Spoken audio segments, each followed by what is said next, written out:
Dang it, this show, man. It's like when they hit the nail on the head, then they take a second hit and they completely miss it and punch through the wall. Just stop it after you hit it on the head.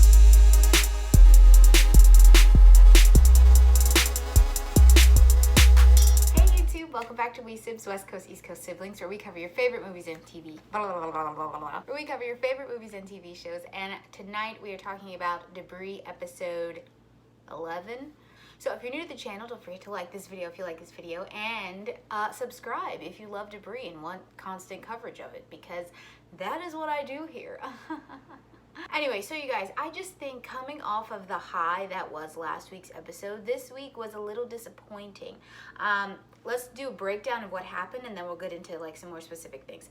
So basically in this episode, we are still running around trying to figure out what the heck is going on with Shelby and his sister Kathleen, and we're trying to figure out how to reset the timeline so that everyone's reality is in the correct space and the correct people are in the reality that they belong in.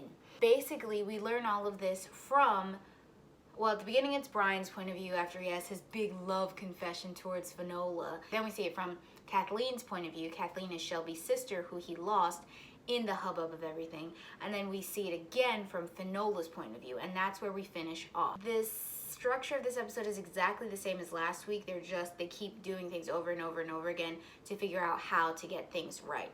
But there were some really interesting things that we learned in these alternate realities about these characters. So one, we learned that Brian in an alternate reality was a war criminal in Afghanistan. So that gives us a little bit more, just a teeny tiny bit more information on who Brian was before he joined Orbital. I mean, Maddox says that he was, you know, vengeful. He was kind of crazy. He was off the hinges, not very trustworthy. And Maddox, you know, reached out and tried to help him, and things didn't work out. Now, we don't know if Maddox is a reliable source, but I would assume that he is in that alternate reality, because in our reality, he's not. But I don't know. Let me know what you guys think in the comments. We also see in different realities that Finola has varying levels of relationships with her dad, and some she's really close to him, and others he's dead. Anyway, so the last thing, she wants to hear what he would tell her if he was seeing her for the last time, and he tells her that he loves her. And then she makes a comment to Kathleen saying that she wants to remember what happened in this reiteration of reality to carry her forward in her reality. We also learn in this episode the big fix to this constant resetting of realities is that Shelby and Kathleen, because they're twins in the same reality, they kept jumping in and touching the debris over and over and over again, that somehow they got separated and things got twisted up. So the way to untwist things is for them to jump into the water and touch the debris at the same time. How do they do that when they're in separate realities? They haven't actually seen each other. Well, Kathleen tells Finola that she's found a way to communicate with her brother, just like when Shelby had started realizing that he could see Kathleen through mirrors. Kathleen is now realizing that she can see Shelby through these gaps, and that's how they're able to communicate. And Brian can see Finola, all four of them can see each other, and that's how they're communicating. So we learned that through this communication, Finola had figured out a way to do it, but then she disappeared, or the reality reset before they could actually enact her plan. So this last time around, Finola is able to communicate what the plan is. They synchronize their watches, and they agree that they're all going to jump into the water and touch the debris at the same time. They do this, reality is reset, but a couple of key things are different. They don't remember all of the drama that happened in the different realities. So I don't even know if Brian still loves Finola, because I don't even know if this is the same Brian. Are they the original Brian and Finola that we had in episode 1, and they just don't remember all of these things that took place? Or are these different versions of the same character? Let me know what you guys think in the comments. So I do think it's still our original characters at the end of this episode, but I think the different versions of Brian, Finola, Shelby, and Kathleen that we've seen are not the people that we see at the end of this episode. They're the people that we saw at the beginning of the episode 10.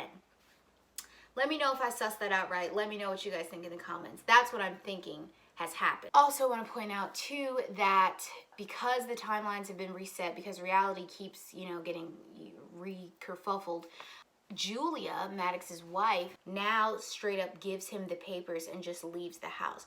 Now, I don't know the significance of that. To me, it doesn't matter. They're still getting a divorce. You know what I'm saying? But I don't know, maybe I'm missing something. So I guess our original Brian does still have lovey-dove feelings for Finola, but they will continue to be not realized on his part or her part, probably until a later date, like the season finale, when Brian's like, I realized that I've loved you this whole time. Okay, so I think that's covered all of the big stuff in the episode, but what I really want to talk about is why this episode was so weird. Like, why was Brian acting like such a creep the whole time? He was just like, I mean, I said this in the last episode, but it just seemed like it was like on steroids tonight, where he's just like that's his response for everything. That's how he processes everything. And it's like, bro, are you okay? I don't know. Let me know what you guys think. I thought Brian was acting stranger than usual. And I thought everything in this episode, like sorry, I'm sitting on my feet.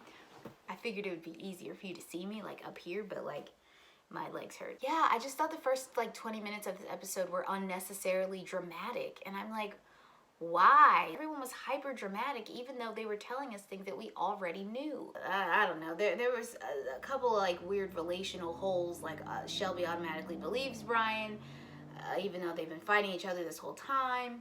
Like, little things like that. It was a decent close to last week's episode. All right, so let me know if I'm wrong, because I could be. But Ashy Dude, he seems to have been using a piece of debris or using his powers or something. He touches the guard, and he automatically knows the buttons that the guard pushes in order to get out of the prison block. So we know Ashy's probably going to break out and get back with the influx people. I think that's it. But feel free to blow me up in the comments and let me know what the heck you thought of was going on in this episode. Alright, you guys, thank you so much for watching. Like this video if you like this video. Comment, subscribe, and click the bell so you can be notified of all things Sibz. We are covering lots of things right now. We've got this show, Debris. We've got The Nevers. We've got a couple other shows coming up too. So make sure you're subscribed so that you can get notified when we start that coverage. I also know that I owe you guys a couple episodes coverage of Shadow and Bone. So I will get on that too. Alright, thanks so much for watching. Bye.